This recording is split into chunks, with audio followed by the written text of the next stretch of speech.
Aquí comienza la memoria de la nación.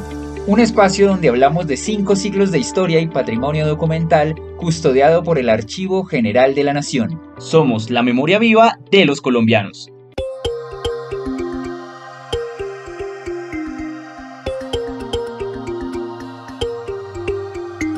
Bienvenidas y bienvenidos a otro episodio de la memoria de la nación. Hoy tenemos un episodio muy especial para todas y todos nuestros oyentes que les apasiona la historia económica. Quiero saludar a mi compañero Kevin Hernández. Hola Mario, hola a todas las personas que nos acompañan el día de hoy. Es un gusto estar de nuevo con ustedes. Bueno Kevin, bienvenido.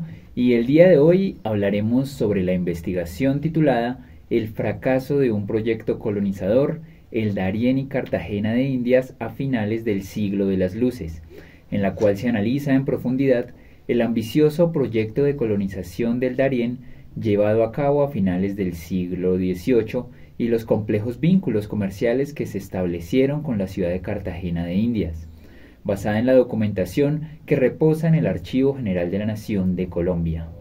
En este programa estamos con Julián Sánchez Gutiérrez, investigador e historiador de la Subdirección de Gestión del Patrimonio Documental del Archivo General de la Nación. Bienvenido, Julián. Hola Mario, hola Kevin y un saludo a toda la audiencia que nos está escuchando el día de hoy. Bueno Julián, muchas gracias por acompañarnos en este nuevo programa y para iniciar me gustaría que nos ampliara mucho más el contexto económico y fiscal de Cartagena de Indias a finales del siglo XVIII y en este sentido, pues qué factores económicos influyeron en la decisión de financiar la colonización del Darién. Bien Kevin, esta es una pregunta muy interesante, pero hay que iniciar con una pequeña introducción. Digamos que cuando pensamos la zona del Darién en la actualidad, solemos pensarlo como una zona de frontera, una zona que impide el tránsito de personas. Pues esta característica también existía hace un par de siglos cuando hacíamos parte del Imperio Español. Mi investigación se centra principalmente en analizar los efectos económicos y fiscales que repercutió en ese gran proyecto de colonización a finales del siglo XVIII. Como bien señalas tú, Cartagena de Indias era una ciudad portuaria muy importante, era la llave de entrada de las Indias del Imperio Español. Esta ciudad básicamente se movía gracias a los flujos comerciales del comercio transatlántico y a todo el aparato mercantil del interior del Nuevo Reino de Granada. Entonces Cartagena de Indias tenía dos principales fuentes de financiamiento. La primera eran las actividades comerciales y todos los ingresos fiscales derivados de ellas, los ingresos aduaneros, de almojarifazgo, de alcabalas, pero esta ciudad, particularmente por su condición como puerto y por su condición como llave de entrada al Nuevo Reino de Granada y a tierra firme, pues recibía unos ingresos fiscales extraordinarios que la historiografía conoce como situados. Es decir, eran transferencias monetarias desde la Caja de Santa Fe y la Caja de Quito para financiar lo que fue todo el gasto militar, el gasto de tropa y el gasto en la construcción de las fortificaciones. Esto es muy importante señalarlo porque dada esa importancia fiscal y económica de Cartagena, es que a Cartagena le va a quedar casi que asignada y a su Real Hacienda, que es por decirlo hoy en la actualidad la DIAN, financiar el proyecto de colonización del Darién. Un proyecto que obedece a un interés de la corona borbónica, cuando reemplazaron a la dinastía de los Habsburgo, de dominar todos los territorios del Imperio Español. ¿Qué sucedía? Durante los primeros siglos de dominación del periodo colonial, la corona española nunca le había prestado atención al Darién. Varios factores influían en eso. Primero, era un territorio muy difícil de acceder, con comunidades indígenas muy belicosas, muy peligrosas, muy hostiles, que continuamente arremetían con todas las poblaciones. De hecho, uno de los primeros intentos de fundación de poblaciones se hizo en el Darién, que fue Santa María Antigua del Darién, la primera ciudad oficialmente fundada antes de Santa Marta. Entonces, durante aproximadamente 200 años, desde el siglo XVI al siglo XVIII, esta región, este territorio fue completamente abandonado y no hizo parte del interés de la corona española. En el siglo XVIII, cuando aparecen las reformas borbónicas a mediados del siglo XVIII, estamos hablando desde 1750 con el reinado de Carlos III, pues hay un impulso por dominar todos los territorios, en particular para restarle injerencia a las potencias extranjeras que hacían presencia en ese territorio. Estas potencias extranjeras particularmente se interesaban sobre todo en extraer todos los metales preciosos que desde las minas de la provincia del Chocó y ese suroccidente del Nuevo Reino de Granada circulaban por esa zona, que obviamente no pagaban ni tributaban ni pagaban el quinto real, pues porque allá no había presencia institucional de la corona española.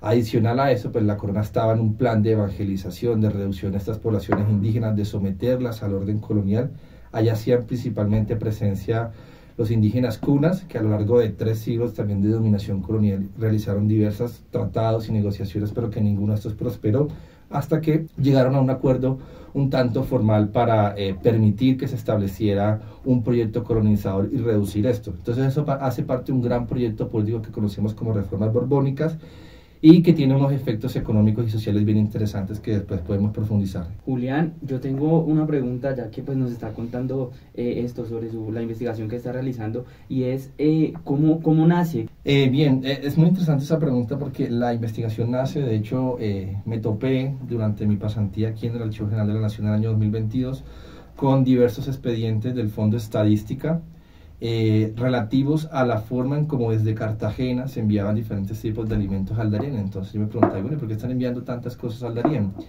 Me puse a leer un poco más de historiografía, a empaparme un poco más del tema, y claro, coincidía con el periodo de realización de esta empresa colonial, de este proyecto colonizador, y revisando todas estas cuentas de envíos de mercancías y de alimentos y de tropas, pues me di cuenta que había una valiosa información que podía ser explotada y que merecía el tema una investigación más profunda, principalmente porque, bueno, actualmente el Darién también tiene casi que esas mismas condiciones que hace 200 años, es decir, es un territorio muy aislado, con poca presencia institucional, un territorio que es hostil por la naturaleza, por la selva, donde todavía habitan poblaciones indígenas. Entonces creo que hay unos paralelismos bien interesantes para entender cómo históricamente se ha configurado la región del Darién. Correcto, Julián.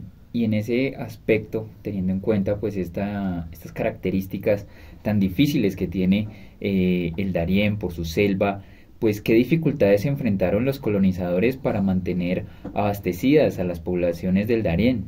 Bien, eso es muy importante señalarlo, porque cuando pensamos en el Darién pensamos en esa gran selva tupida, boscosa. Es casi que a cielo abierto se va a ver como una gran alfombra verde llena de mucha vegetación y sobre todo de un clima tropical, y sobre todo muchas enfermedades, ¿no? Digamos, malarias, mosquitos, cualquier tipo de enfermedad que abunda en los territorios tropicales. Entonces, este tipo de escenario no era ajeno al periodo colonial. Cuando se asentaron las primeras poblaciones allá por iniciativa del virrey y de la Real Hacienda Cartagenera, que les pagó de hecho todo el viaje a los pobladores del nororiente del Nuevo Reino de Granada para que se fueran a establecer allá. Entonces, claro, el principal desafío era, bueno, ¿cómo vamos a enviarles mercancías? Porque es una zona de difícil acceso. El atrato no era navegable, es decir, había unos puntos que se franqueaban y que eran difícil seguir el cauce, además de que estaban las poblaciones de indígenas que no estaban reducidas y que constantemente atacaban a los fuertes militares y a las poblaciones, pero además se sumaba el hecho de que muchas de estas poblaciones no estaban familiarizadas con ese entorno tropical de enfermedades, de presencia de muchos animales, de selva y la humedad, las lluvias. Entonces eso supuso desafíos logísticos para abastecerlos de alimentos, pero también porque la documentación colonial me ha demostrado que fueron muchas las personas que fallecieron por causa de las enfermedades tropicales. Entonces un doble reto, ¿no? Solo se estableció un hospital de campaña y periódicamente mandaban médicos cirujanos, así lo dice la documentación. Pero más allá de eso, entonces estamos hablando de que las poblaciones no estaban familiarizadas con ese entorno, era bastante complicado, y que continuamente estaban sometidos a ataques de los indígenas que eran bastante hostiles en la zona. Y en este caso, pues, ¿cómo se afectaron los envíos de alimentos desde Cartagena al Darién a la economía local de Cartagena? Bien, ese es un punto muy importante, porque una de las cosas cuando uno analiza la historia económica de Cartagena es que principalmente Cartagena no tenía un hinterland aledaño productivo. Cuando me refiero a hinterland, hablo de esta pequeña región cercana a la ciudad que abastece naturalmente de productos alimenticios básicos de la canasta familiar a la ciudad. Cartagena no tenía un hinterland productivo, es decir, había pequeñas haciendas de caña, azúcar, pero los productos principales como el arroz, frijol, lo que consumen las clases populares, no estaban presentes. Se importaban desde tierra adentro, que era hoy es actual departamento del Atlántico, y desde las sabanas de Lorica y Tolú, y un poco más el sur de la provincia de Santa Marta. Entonces era toda una logística traer alimentos solamente a Cartagena. Y considerando que en Cartagena existía un grueso de población bastante alto, que para finales del siglo XVIII sumaba más de 14.000 personas, y adicional a eso estaban todas las poblaciones flotantes de militares que continuamente llegaban allí para hacer las operaciones militares en el Gran Caribe. Entonces, ante este panorama, Mi investigación lo que intenta es relacionar la forma en cómo estos envíos de alimentos en una ciudad que naturalmente no estaba bien abastecida afectaron los precios en la economía local. De forma que yo establezco una relación para decir que el fenómeno alcista en los precios que se evidenció a finales del siglo XVIII, es decir, lo que conocemos hoy como inflación, que es la subida del precio de los bienes y servicios, también estuvo alimentado por esa cantidad de envíos hacia el Darién. Es que tiene mucho sentido, es pensar que a la falta de oferta, pues suben los precios en los alimentos. Y en una ciudad que constantemente demandaba, entonces los mercaderes, comerciantes y pulperos locales pues no tenían de otra que subir más los precios de los alimentos esenciales. Esta es una hipótesis que también ha venido trabajando el profesor Sergio Solano, que también ha estado muy de cerca del proyecto, y que es esencialmente eso, ¿no? La forma en cómo este proyecto de colonización afectó un poco la economía local. Correcto, Julián. Y en este sentido, ya que estamos hablando precisamente de la inflación y bueno, el impacto que tuvo para el fracaso del proyecto colonizador, ¿qué otras razones también ustedes usted ha vislumbrado para que llevaran a este fracaso, además de la inflación? Listo. Bueno, además del grueso logístico, de lo que implicaba transportar realmente mercancías allá, porque fue una operación dirigida completamente entre la Real Hacienda y la Marina, es decir, la Real Hacienda se encargaba de acopiar los alimentos que traían desde las zonas productoras, de prepararlos, embalarlos, porque tenían que hacer una travesía, una navegación por las costas del litoral caribeño hasta el Golfo de Urabá aproximadamente, en donde estaban los fuertes del Caimán, Mandinga y Carolina, y ahí se recibía la mercancía. Pues además de eso también implicó un costoso financiamiento, es decir, estamos hablando de que se invirtieron muchos caudales monetarios en una ciudad que naturalmente gastaba demasiado. Recordemos la investigación del profesor Ernest Sánchez Antiró. Él dijo lo siguiente: Cartagena era la ciudad que más gastaba en términos fiscales y Santa Fe la que más recaudaba, y muchos de los excedentes de Santa Fe iban a parar a Cartagena para suplir el gasto. Pues bien, Cartagena tenía ese reto de establecer un equilibrio fiscal, porque no podía dejar de lado la protección de la ciudad, es decir, para evitar ataques de potencias extranjeras y custodiar toda la zona limítrofe del Caribe neogranadino, pero también además tenía que sopesar ahora el proyecto colonizador, que era bastante costoso, porque estamos hablando del pago a las poblaciones, la construcción de fuertes militares, el pago de salarios, de embarcaciones, de alimentos, y no estamos hablando de cantidades minúsculas de alimentos. De hecho, para al menos los 3 años que tengo de datos del proyecto de investigación, estamos hablando de que durante esos 3 años se exportaron aproximadamente 500 toneladas de alimentos, digamos, una cifra considerable, pensando en que eran sociedades con un tamaño de población reducido.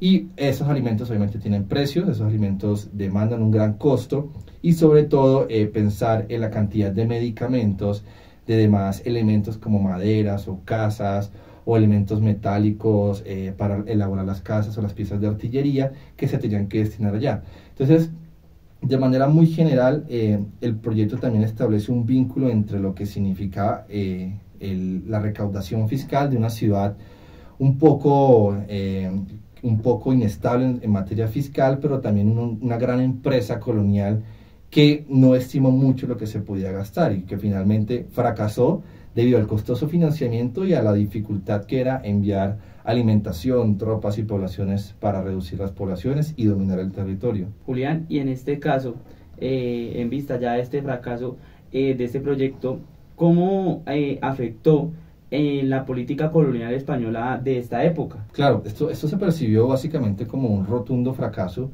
y ese fracaso, como ya lo mencioné, se vio evidenciado en las cuentas y en las finanzas de una ciudad tan importante como era Cartagena de India. Pero más allá de eso, lo que resultó es que los virreyes, después de 1793, es decir, este proyecto duró aproximadamente 6-7 años, desde 1784 hasta 1793, cuando ya se había casi que extinguido el único fuerte, uno de los últimos fuertes. Entonces los virreyes dijeron no podemos más, y este territorio se dejó otra vez a la deriva. Obviamente eso repercutió en que todavía, por ejemplo, el oro y todos los metales preciosos, y que estos indígenas seguían intercambiando productos comerciales con otras potencias extranjeras, derivó en que, por ejemplo, la corona pues ya no volvería a tener el control de este territorio. Y así ha sido durante casi todo el siglo XIX y principios del siglo XX. Entonces eso es básicamente lo que sucedió, es decir, la corona española ya no pudo eventualmente, porque después del siglo, las primeras décadas del siglo XIX inician los periodos de independencia y pues ya no pudo sortear de nuevo un proyecto para dominar ese territorio y reducir las poblaciones belicosas.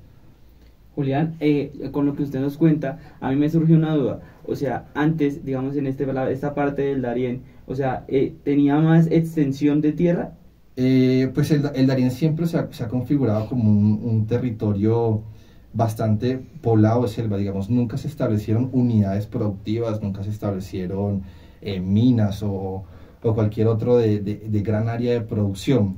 Lo que sí existió en el Darién fueron pequeñas minas, pero que estaban muy poco sometidas al control de la Real Hacienda neogranadina. Y eso lo sabemos por una investigación del siglo XVI. Y ese fue gran parte del interés de las potencias extranjeras por hacer presencia en este territorio. Lo curioso es que durante casi 3 siglos en el Darién hacían presencia franceses, holandeses, ingleses, que continuamente intercambiaban productos con las poblaciones indígenas. Las poblaciones indígenas le daban productos silvestres como el palo de tinte, como la quina, que eran demandados en los mercados europeos globales de consumo. Y en retribución, pues las poblaciones indígenas les daban también mucho oro. Y pues estas potencias extranjeras les traían elementos básicos como peinillas, como objetos suntuosos, como espejos y todo eso. Digamos que aquí lo importante señalar es que durante casi 5 siglos de historia, el Darién se ha configurado como una región de frontera, con escasa presencia institucional desde el periodo colonial hasta el periodo republicano, y en donde las poblaciones indígenas han tenido relativa autonomía frente a los procesos de dominación colonial. Eso ha sido así para el periodo colonial, eso ha sido así para el periodo republicano, y bueno, en el siglo XX encontramos un poco también de esos paralelismos con esa época. Bueno, me gustaría hablar precisamente de estos paralelismos, pues frente al fracaso del proyecto del Darién, pues hay otros proyectos colonizadores en la historia de Colombia que también hayan fracasado. Sí, naturalmente, digamos, todo este periodo coincide con esos esfuerzos de la corona española por implementar de forma efectiva las reformas borbónicas y con ello implementar una forma de ordenamiento territorial basado en sus creencias. En la provincia de Santa Marta también durante al menos 1740-1750 se crearon campañas militares para reducir poblaciones indígenas, sobre todo los chimilás y los guajiros, que eran bastante, digamos, eran muy hostiles y belicosos al orden colonial.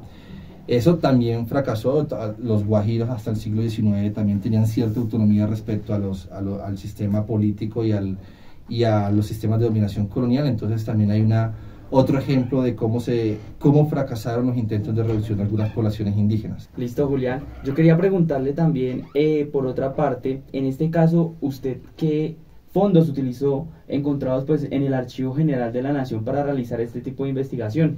Bien, perfecto. Yo creo que el Archivo General de la Nación es la principal beta para este tipo de investigación, porque aquí, a diferencia de lo que pasa en el Archivo General de Indias, se encuentran todas las cuentas desagregadas de cargo y data, que eran como los recibos de caja que emitía la Real Hacienda para comprar alimentos destinados al abastecimiento del Darién. Esto se halla en el Fondo Estadística, particularmente de la sección Archivo Anexo 1. Ahí revisé aproximadamente 1.500 registros de casi 9 tomos que contiene ese fondo documental, y adicional a eso se contrastó con información del Fondo Milicias y Marina de la sección Colonia, que es donde se encuentra un poco la relación sobre los militares que se establecieron en Darién, los fuertes que se quedaron allá y todas las tropas acantonadas allá.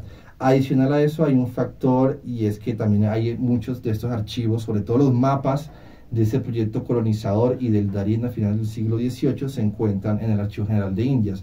Por suerte tuve la fortuna de que una compañera estaba allá y me pudo lograr mandar algunas copias digitalizadas de los mapas que hay sobre el Darién a finales del siglo XVIII.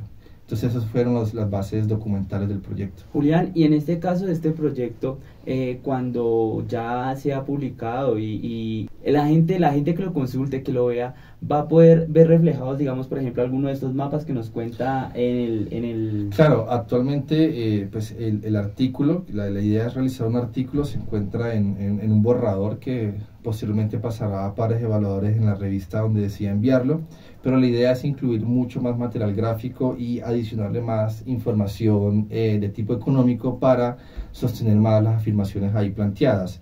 Lo importante es que las personas entiendan que la configuración histórica del Darién ha sido completa, es una cuestión compleja durante casi 5 siglos y que incluso hoy en la actualidad es un territorio abiertamente hostil, con poblaciones de indígenas que se encuentran con relativa autonomía, con, digamos, un clima bastante hostil al establecimiento de las personas y con muchos problemas que no solamente vienen de la actualidad, sino que vienen de hace muchos años. Y que en este caso, cuando se menciona lo de la autonomía de la población indígena, ellos tienen cierta libertad con esta selva, ¿no? Con esta selva del Darién, en este caso, por ejemplo, se ve reflejado en el pueblo indígena panameño. Correcto, digamos, desde la historia prehispánica, las poblaciones indígenas hayan habitado durante miles de años, y en el siglo de dominación colonial, en el siglo XVI, cuando llegan las huestes conquistadoras, ni siquiera ellas son capaces de reducir a estas poblaciones.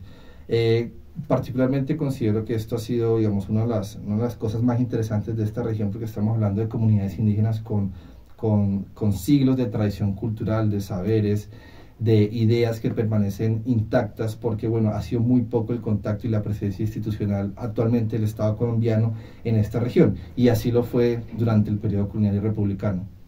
Correcto, a mí me surge una duda, y ya que usted pues conoce tanto y bueno, ha investigado tanto históricamente sobre el tapón del Darién, sobre esta región, y teniendo en cuenta lo que, bueno, el ambicioso plan que tiene el gobierno actual de poder incluso hacer un nuevo canal que incluso pasara por este tapón del Darién. ¿Usted qué opina sobre este ambicioso proyecto que otra vez pues pone a prueba la tecnología de esta época frente a la selva?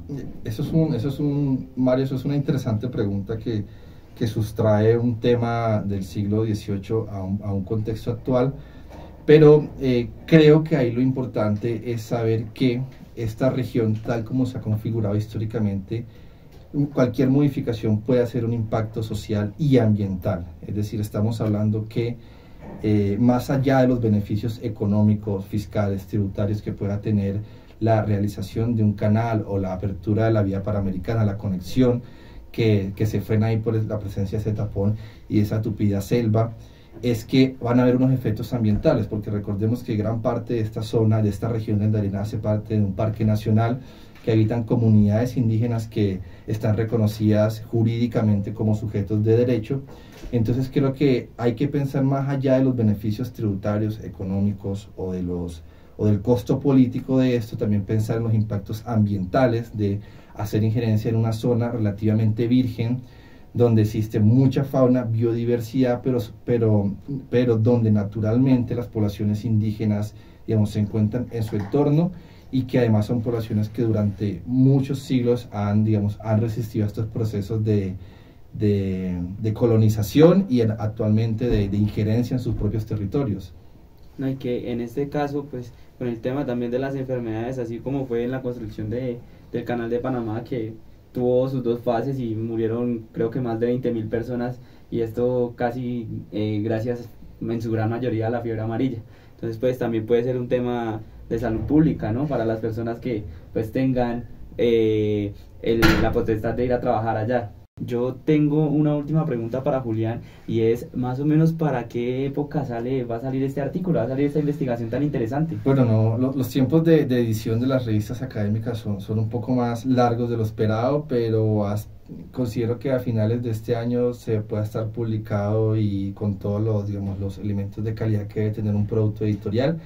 Esto obviamente, particularmente yo quiero enviar a la revista Fronteras de la Historia del Instituto Colombiano de Antropología de la Historia, que es la revista de historia colonial más prestigiosa que tiene Colombia y de las más prestigiosas de Latinoamérica. Entonces la idea es que este tipo de producción intelectual se publique en esa revista académica. Bueno, Julián, pues muchísimas gracias. No me queda nada más que agradecerle por aceptar la invitación a nuestro programa del día de hoy. Muchísimas gracias por estar aquí. Bueno, gracias Mario y Kevin por la invitación y por ayudarme a divulgar el proyecto y a toda la audiencia que nos ha escuchado el día de hoy. Correcto, de esta manera llegamos al final de este episodio en La Memoria de la Nación, un programa realizado por el Archivo General de la Nación y transmitido a través de Radio UNAL. Muchas gracias a Julián y muchas gracias a todas las personas que nos acompañaron el día de hoy. Nos escuchamos en un nuevo episodio. Hasta pronto.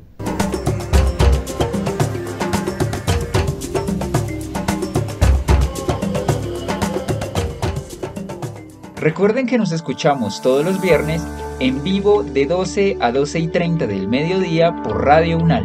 Los invitamos a seguirnos a través de las redes sociales en Facebook, Instagram y Twitter como Archivo General y a través de YouTube en el canal AGN Colombia. Somos la memoria viva de los colombianos porque ahora los archivos también tienen voz.